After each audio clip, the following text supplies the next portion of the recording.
agenda peringatan 20 tahun MK yang dihadiri pimpinan lembaga tinggi negara, mantan hakim konstitusi, dan pimpinan lembaga peradilan konstitusi peserta International Chief Justice Forum. Anwar Usman dalam sambutannya mengatakan, konstitusi sebagai hukum dasar harus dipatuhi oleh seluruh elemen. Pengabaian terhadap konstitusi akan merusak sendi dan tatanan bernegara, bahkan bisa berujung pada runtuhnya peradaban suatu negara.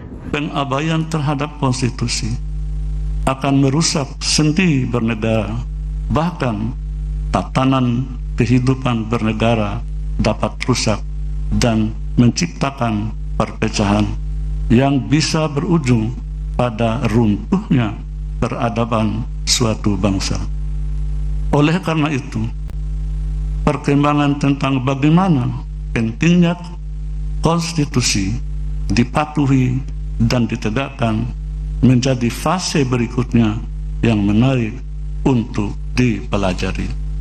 Sidang pleno khusus ini sekaligus menjadi pembukaan International Chief Justice Forum yang berlangsung di Jakarta 10 hingga 11 Agustus dengan tema Strengthening Democracy Through Constitutional Jurisdiction, Past, Present, and Future. Kegiatan itu diikuti oleh Mahkamah Konstitusi dan lembaga sejenis dari 10 negara. Hakim Konstitusi Manahan MP Sitompul dan Hakim Konstitusi Suhartoyo menjadi pemateri pada sesi pertama dan sesi kedua pada kegiatan ini. Tim Liputan MKTP News melaporkan.